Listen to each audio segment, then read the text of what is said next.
तो माताओं को अपने घर में रहना चाहिए, दिया बाती करनी चाहिए, आरती करनी चाहिए, पूजा पाठ करना चाहिए, ना कि घर को छोड़ के बाहर भागना चाहिए। यहां शास्त्र भी कहता है कि दिन में चाहे तुम कहीं भी घूम आओ, लेकिन स्त्रियों को, माताओं को संध्या के समय जब 2 वक्त मिले, जब सूर्य छिपने वाला हो, तो अपने घर को छोड़ के कहीं जाना नहीं चाहिए। घर में आरती करो, पूजा पाठ करो, भगवान की वंदना करो, दीपक जलाओ, ये नियम होता है। लेकिन आजकल क्या देखने को मिलता है, जैसी संध्या हुई तुरंत घर से ताला लगाया, चल दिए गोलगप्पे खाने के लिए चौराहों पर। ऐसा होता है, मैंने देखा है कई कई जगह। लेकिन संध्या के समय शॉपिंग करने ज्यादा जाती है, लेकिन ये भूल जाती है कि संध्या के समय जब 2 वक्त मिलते हैं, उस समय नरसिंह भगवान का पहरा रहता है। भगवान नारायण का लक्ष्मी के साथ संसार में भ्रमण करते हैं। जिसके घर में ताला लगा होता है उसके घर से लक्ष्मी किनारा कर जाती है, और जिसके घर में दीपक, आरती, भजन कीर्तन होता है उसके घर में नारायण के साथ में विराजमान हो जाती है। बोलो कृष्ण भगवान की।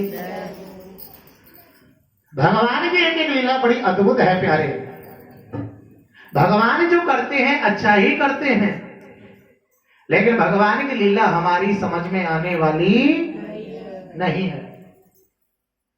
बार बार भगवान ने गोपियों को समझाया, अरे गोपियों, तुम्हें इस टाइम घर से बाहर नहीं आना चाहिए था, तुम्हें इस टाइम तो अपने घरों में रहना चाहिए था, अपने बच्चों के पास, अपने बालकों के पास, अपने पति के पास।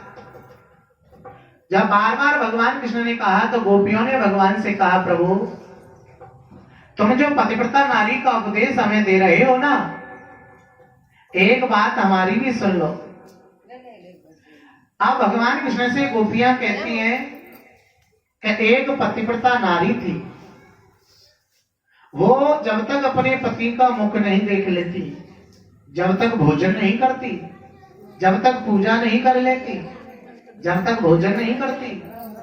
एक बार उसका पति परदेश गया कमाने के लिए, और पति से कहने लगी तुम चले जाओ तो मैं कैसे रहूंगी। तो पति ने अपना फोटो दे दिया, चित्र दे दिया। क्या दे दिया? चित्र दे दिया कि इस चित्र पति की पूजा करते रहना और भोजन पानी करते रहना। तो पति परदेश में चला गया चित्र दे के, फोटो दे करके।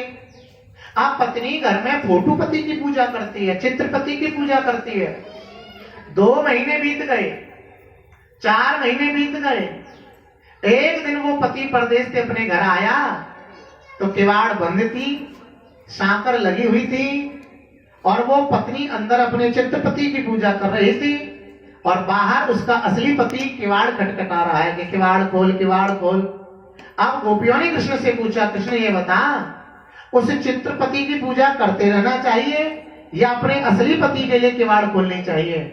भगवान कृष्ण कह रहे हैं, ये कोई कुछ भी वाली बात है, जब असली पति आएगा तो वह चित्रपति की पूजा क्यों? जब जाकर के गोपियों ने कहा, यही तो हम तुमसे कहलवाने चाह रही हैं, जो हमारे घरों में पति है वो चित्रपति है, तू हमारा असली पति है, और जब असली पति मिल गया तो फिर चित्रपतियों के पास क्यों जाने लगे? प्रेम से बोलो जय जय श्री। एक बार जोर से बोलना पड़ेगा, जय जय श्री। और एक बात बताऊं, हम सबका पति ही कृष्ण है, हम सबका पति ही भगवान है। क्योंकि एक आरती में एक चौपू गाते हो ना तुम, कि तुम हो एक अगोचर सबके प्राणपति, स्वामी सबके प्राणपति, किस विध मिलो दया में, किस विध मिलो दया में, मैं तुमसे कुमति। ओम जय जगदीश हरे। ये आता ना आरती में, तुम हो एक अगोचर। अगोचर कौन है? परमपिता परमेश्वर, और हम सबके प्राणपति, हम सबके प्राणपति हैं वो। याद रखना, हम अपने मन में माने कि हम स्त्री हैं, हम पुरुष हैं ना। जितने भी चराचर जगत में जीव है, क्योंकि ईश्वर अंश जीव अविनाशी, हम सभी परमात्मा की पत्नियां हैं, हम सब स्त्रियां हैं, और हम सबका पति ही कृष्ण है। कृष्ण के अलावा, भगवान के अलावा हमारा कोई पति नहीं है, इसलिए वही हमारा असली पति है। प्रेम से बोलो जय जय श्री, बोलो कृष्ण भगवान के। श्री सुखदेव जी राजा परीक्षित से कहते हैं कि राजन, आज भगवान की लीला बड़ी अद्भुत है, बड़ी आनंदमयी है। जब जब भगवान कृपा करते हैं तब तब जीवन में आनंद ही आनंद होता है। आज गोपियों को समझाया भगवान कृष्ण ने कि अब तुम अपने घर चली जाओ, लेकिन गोपियां नहीं जा रही हैं। जब जाकर के भगवान ने कहा कि भगवान तपिरात्र शरदोद फुल्ल मल्लिका, हे गोपियों अब तो अपने घर चली जाओ, लेकिन शरद पूर्णिमा की रात्रि के समय हम तुम्हारे साथ महारास रचाने वाले हैं। महारास रचेगा? बोले अच्छा के हाँ।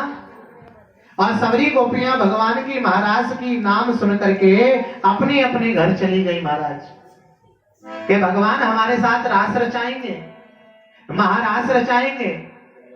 और इंतजार करने लगी है शरद पूर्णिमा की रात्रि का। कौन सी रात्रि का? शरद पूर्णिमा अभी निकल के गई है। कौन सी तारीख हो गई है? 28। जिस दिन शरद पूर्णिमा की रात्रि थी, वो जिस समय भगवान कृष्ण ने गोपियों के साथ महारास रचाया। अब गोपियां इंतजार कर रही है कब आवेगी शरद पूर्णिमा, कब आवेगी शरद पूर्णिमा। और देखते देखते शरद पूर्णिमा की रात्रि आ गई। और सब गोपियों ने आज श्रृंगार किया। क्या किया? कितने श्रृंगार किए? 16 श्रृंगार किए। अच्छा, श्रृंगार कितने होते हैं? 16। और संस्कार भी 16 होते हैं। लेकिन आजकल 16 श्रृंगार करता कौन है? 16 संस्कार करता कौन है? 2-4 संस्कार रह गए हैं, 2-4 श्रृंगार रह गए हैं। याद करना, जभी तो हमारा कल्याण नहीं है। आज गोपियों ने 16 श्रृंगार किए हैं महाराज। आज तक गोपी सजी नहीं कभी, केवल कृष्ण के लिए सज रही है। और हम लोग संसार के लिए सजते हैं, बस यही तो फर्क है हमने और गोपियों में। गोपियां कृष्ण के लिए सज रही है, आज तक श्रृंगार नहीं किया। और हम लोग संसार के लिए सजते हैं। हर काऊ की ब्याह शादी आ जाए, पार्ट दिया जाओ, जब देखो तो 2 घंटा सज सज के जावे महाराज बन टन के बिछावे के नहीं। बोला कृष्ण भगवान की।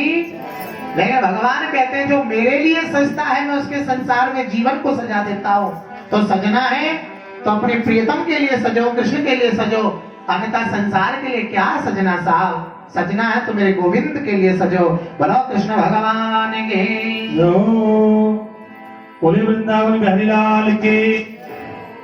आइए एक प्यारा सा भजन, उसके बाद में आगे की कथा